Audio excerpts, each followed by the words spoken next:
Vous avez probablement déjà entendu parler de la République de Platon, mais connaissez-vous la République de Cicéron? Si c'est pas le cas, c'est votre jour de chance parce que c'est de ce livre dont je vais parler aujourd'hui. C'est une œuvre qui est intéressante à la fois pour son contenu et pour la façon dont le texte est transmis jusqu'à nous. Jusqu'en 1800, on n'avait presque plus rien de ce livre, seulement quelques citations de d'autres auteurs, et c'était frustrant parce que visiblement ceux qui citaient le livre trouvaient que c'était une grande œuvre. Mais en 1814, un cardinal italien a réussi à retrouver des bouts perdus du texte dans un manuscrit palimpseste. Vous vous demandez peut-être c'est quoi un palimpseste? Tu sais, quand vous écrivez à la mine sur une feuille lignée et que vous effacez avant de réécrire sur la feuille, on voit encore des gribouillis de l'ancien texte. Un palimpseste, c'est à peu près comme ça. Dans l'Antiquité, on écrivait les manuscrits sur du parchemin et ça coûtait cher. Donc, quand on voulait écrire de quoi, on pognait un parchemin avec du texte qu'on voulait plus et on le grattait pour effacer l'ancien texte. Après ça, on pouvait le réutiliser. Mais quand on faisait pas bien la job, l'ancien texte était encore légèrement visible en dessous du nouveau. C'est ce qui s'est passé avec le texte de Cicéron. À un moment donné, un moine s'est dit que c'était mieux de prendre le parchemin de la République de Cicéron pour copier une œuvre de Saint Augustin. Mais comme il n'a pas bien gratté, le cardinal italien a pu récupérer une bonne partie, mais pas toute, de la République de Cicéron. Le titre en latin est De Republica.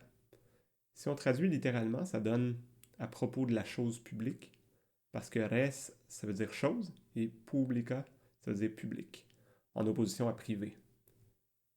Dans le dialogue, on définit la chose publique comme la chose du peuple. Et on précise que le peuple, c'est un rassemblement d'une multitude d'individus qui se sont associés en vertu d'un accord sur le droit et d'une communauté d'intérêts. Donc c'est pas seulement une masse d'individus sans lien entre eux. On voit que la chose publique a une définition plus large que ce qu'on appellerait une république.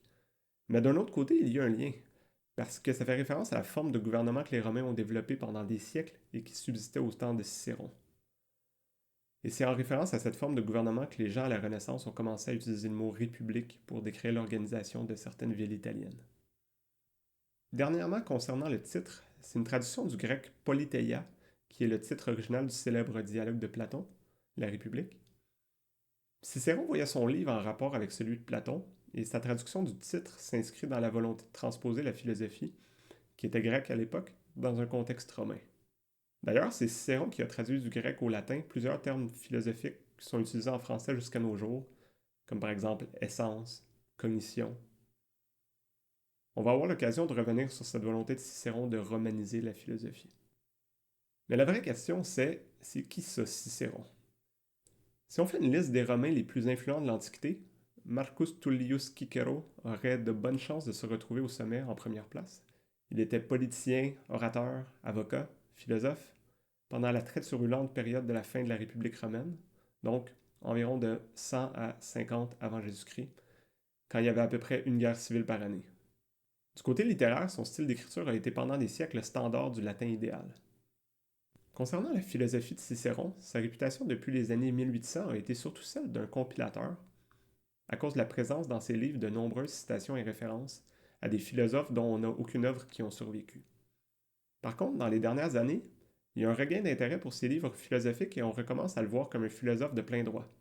Peut-être pas le plus original, ni le plus abstrait, mais digne d'être lu. Il se considérait comme appartenant à l'école sceptique, donc de l'Académie de Platon, mais il est influencé par pas mal tous les courants de la philosophie hellénistique. Son scepticisme et son éclectisme vont être apparents dans le dialogue que je vais vous présenter aujourd'hui. J'appelle ça un dialogue parce que c'est effectivement écrit dans une forme similaire au dialogue socratique que Platon a popularisé, mais Cicéron change plusieurs choses. Premièrement, Cicéron ajoute au début de chaque livre une introduction dans laquelle il parle en son propre nom. Platon ne fait pas ça. Deuxièmement, le dialogue n'est pas question-réponse comme dans certains des dialogues de Platon. Il y a des bouts comme ça dans les dialogues de Cicéron, mais le plus souvent, ce qui arrive, c'est qu'on discute d'une thèse, et là, il y a un personnage qui fait un discours pour appuyer la thèse, et après ça, il y en a un autre qui appuie la thèse opposée. C'était la méthode de l'Académie sceptique, et on peut penser que comme Cicéron était avocat, ce style qui ressemble un peu à une plaidoirie lui plaisait bien. Et finalement, il transpose l'action de ses dialogues dans un cadre romain. Typiquement, c'est dans la villa d'un homme politique et ça met en scène soit Cicéron et ses amis, ou bien des figures importantes du passé. Dans le cas de la République, ça se déroule en 129 avant Jésus-Christ, donc avant la naissance de Cicéron, dans la maison de campagne de Scipion Émilien. Scipion Émilien avait comme surnom l'Africain, parce qu'il était connu comme le général qui a détruit Carthage à la fin de la Troisième Guerre punique en 146 avant. C'était aussi un politicien et un amateur de philosophie et de culture grecque. Pour Cicéron, c'est pas mal l'image du Romain idéal, et on peut faire la supposition que c'est le porte-parole dans le dialogue pour les propres idées de Cicéron. Les autres personnages sont tous également des hommes d'État ou des juristes ou des philosophes ou les trois à la fois. Donc, pendant le congé d'un festival religieux, ces joyeux lurons sont à la maison de campagne de Scipion. Ils commencent à parler d'un phénomène astronomique qui vient de se produire, mais un des bonhommes, Lélius, dit que c'est juste pelleter des nuages et que ça sert à rien de parler de ça. Il dit que c'est mieux de parler des vraies affaires, c'est-à-dire c'est quoi la meilleure forme de gouvernement. On commence par nommer les trois formes traditionnelles de gouvernement. La monarchie, qui est le gouvernement d'un seul, l'aristocratie, qui est le gouvernement de plusieurs, la démocratie, qui est le gouvernement de presque tous. En fait, ça exclut les femmes et les esclaves, donc pas mal de monde, mais mettons le gouvernement de tous les hommes libres. Scipion dit que toutes ces formes-là sont acceptables du moment que le lien d'association et d'intérêt entre les hommes est présent, sans quoi c'est pas une chose publique ou une république. Mais il n'en trouve aucune parfaite. S'il était obligé de choisir, il prendrait la monarchie parce que quand il y a un roi juste et sage, comme la république dépend juste de lui, tout va bien. Par contre, quand le roi est mauvais, ça dégénère en despotisme. C'est la même chose pour l'aristocratie, parce que ça peut devenir un État où les riches ou ceux qui ont des ancêtres illustres gardent tout le pouvoir. Aussi, la démocratie tend à devenir une dictature de la foule. Scipion trouve que chacune de ces formes a des désavantages et des avantages qui leur sont propres, mais en plus elles sont toutes instables, parce qu'elles se transforment en une forme mauvaise avec le temps. Mais en plus de cette instabilité interne, elles tendent toutes à se mouvoir une en l'autre. Par exemple, un mauvais roi se fait renverser par les grands du royaume, eux-mêmes deviennent corrompus et s'attachent au pouvoir, et là le peuple les renverse et se choisissent un tyran, etc. En fin de compte, Scipion dit que toutes les formes pures sont instables, et c'est pour ça qu'il préfère une forme mixte de gouvernement. Ça amène la stabilité tout en préservant une certaine égalité. Et là, pour montrer en quoi une constitution mixte est la meilleure possible, et comment ça pourrait émerger dans la réalité, Scipion prend un exemple historique, la constitution romaine. Ça, c'est vraiment par hasard. Là. Selon les Romains, la constitution romaine est la meilleure de toutes. C'est intéressant de voir la méthode que Scipion, et par extension Cicéron, prend pour trouver quelle est la meilleure constitution. C'est pas une expérience de pensée comme pour Platon dans la République, dans laquelle on imagine la cité idéale. Et c'est pas non plus comme Aristote une discussion des différents genres de constitution.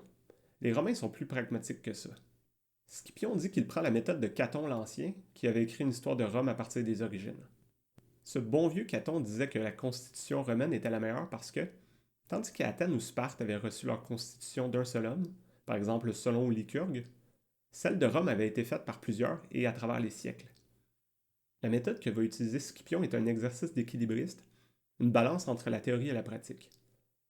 On cherche un exemple historique de cette forme de constitution mixte, mais en ramenant l'exemple à un système, tandis qu'on sait très bien que dans les faits, il y avait du hasard et de la contingence dans les actions de ceux qui ont créé cette constitution. On va revenir plus tard sur ce point dans notre discussion sur les genres de vie. Je ne vais pas raconter toute l'histoire de Rome telle que la raconte Scipion, mais juste des points pertinents pour le développement de la Constitution.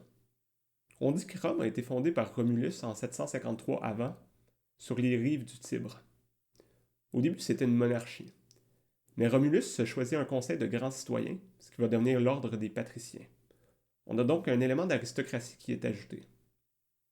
Après Romulus, on a une succession de 6 autres rois pendant à peu près 200 ans. Chacun ajoute quelque chose sur le plan religieux, militaire ou social.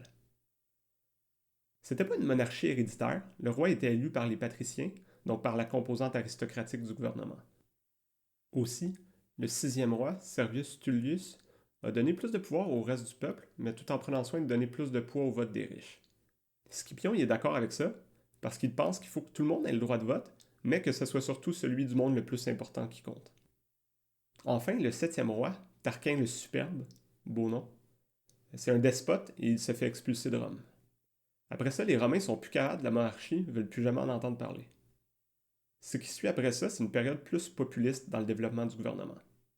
Par exemple, il y a une nouvelle loi qui empêche de créer des magistrats qui peuvent juger sans appel.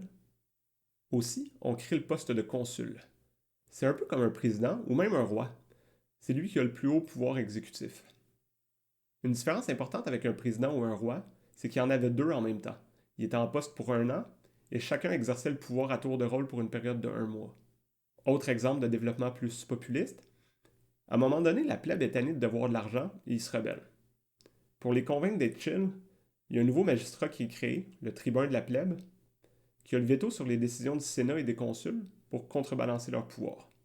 Ce qui est important de retenir, c'est que la constitution mixte de Rome s'est créée avec le temps pour que les trois formes s'équilibrent entre elles, et pour assurer qu'aucune partie du gouvernement ne devienne trop puissante et mette en péril la stabilité de l'État. Ça a formé un système de freins et contrepoids, en anglais checks and balances, qu'on retrouve même de nos jours dans plusieurs pays, par exemple dans la Constitution des États-Unis. Donc, à Rome, juste pour simplifier ça, dans la réalité c'était beaucoup plus complexe, on a le poste de consul, qui est un peu comme un roi, mais avec une durée limitée, et ils sont obligés d'être deux à la fois pour pas qu'un soit trop puissant.